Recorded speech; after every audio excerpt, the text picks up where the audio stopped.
let's review the rectangular coordinate system. Now, I probably will never ask you on a quiz to name the quadrants, but I would like, if you have two map pencils or two highlighters, if you want to share with somebody, that's fine. Just to make this a little more visual. Okay. One of the main things that I see students every year get confused on is, what is the y-axis, what is the x-axis? Okay. So, this vertical line here, okay, highlight that.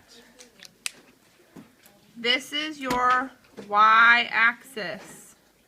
It's your y-axis.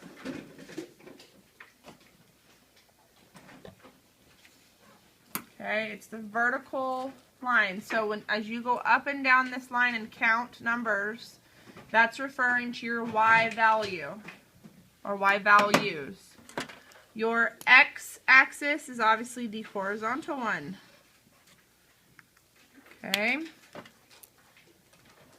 And this we're just labeling, just as a refresher. Hopefully this is all very, very familiar stuff for you guys. I know we haven't done graphing the first semester, but hopefully seeing this is just a big refresher. Now, each of these four are called quadrants. This is quadrant 1, this is quadrant 2, quadrant 3, and quadrant 4. Let's talk about the values that we'll see for x and y. Now remember, your coordinate system is always as x, comma, y. Okay? In this first quadrant, though, what are the values of x, positive or negative? Let's think of a number line. If this right here is 0, this is 0, 0, all of my x values in this first quadrant are going to be positive, right? All of my y values, let's imagine that this going up would be positive, this going down would be negative on a number line. So everything in quadrant 1 is going to have what value for y? Positive or negative? Positive. Very good. Okay. As you get to quadrant 2, let's do our x's first. On the number line, if this is 0, everything to the left is 0 is going to be positive or negative? Negative. So these are negative x values. Our y values, though, are what? Positive. Very good. Okay. Bottom quadrants. Quadrant 3. Okay. What is our x values going to be if it's left of that 0? Negative x. What about our y? This is 0. What's going down from 0? Okay, very good. And then quadrant 4, what values of x do I have? Positive. And then y values are negative. Okay. Hopefully that was just a review. Okay. I know that seems very basic to go over, but I felt it was necessary just to kind of remind you guys what values, because every year I have students that mix those up. Okay, go over to the page 4 here. Now, what we're going to do on this page is we're going to graph the example from page 2. Okay, the y equals, I believe it was 3x, 3x minus 4. So what I'm going to do is I'm going to list the xy coordinates here real quick for you, and you can copy those down. We get negative 2, negative 10, negative 1, negative 7, 0, negative 4, 1, negative 1, and then we have 2, 2.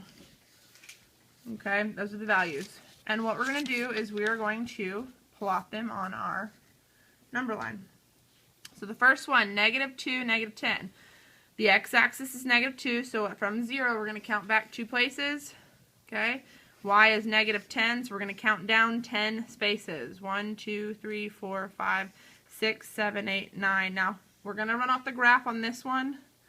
You can kind of estimate. If it was more than just that one point, I would probably tell you to make each of these lines a different value. Okay, for right now, we can assume that each of these values represents a unit of 1.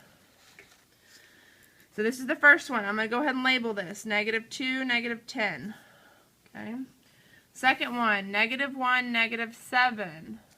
So we're going to go from the x-axis over to the left 1 and then down 7 places. 1, 2, 3, 4, 5, 6, 7. Draw a circle. Go ahead and label it. Okay, next one, 0, -4. So x-axis is in the middle. We're going to count down the y-axis. 1, 2, 3, 4. Draw a circle. Label it. You won't have to label points on all of these, but since this is our notes packet, go ahead and label so you can have something to refer back to. 2 more points. 1 and -1. So my x-axis is 1, and then I need to go down 1 on the y-axis.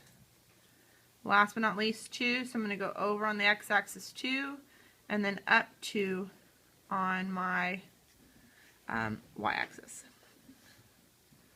And you can clearly see that all of these points do form a line. Now, grab a straight edge of some sort. If you have a ruler, that's fine.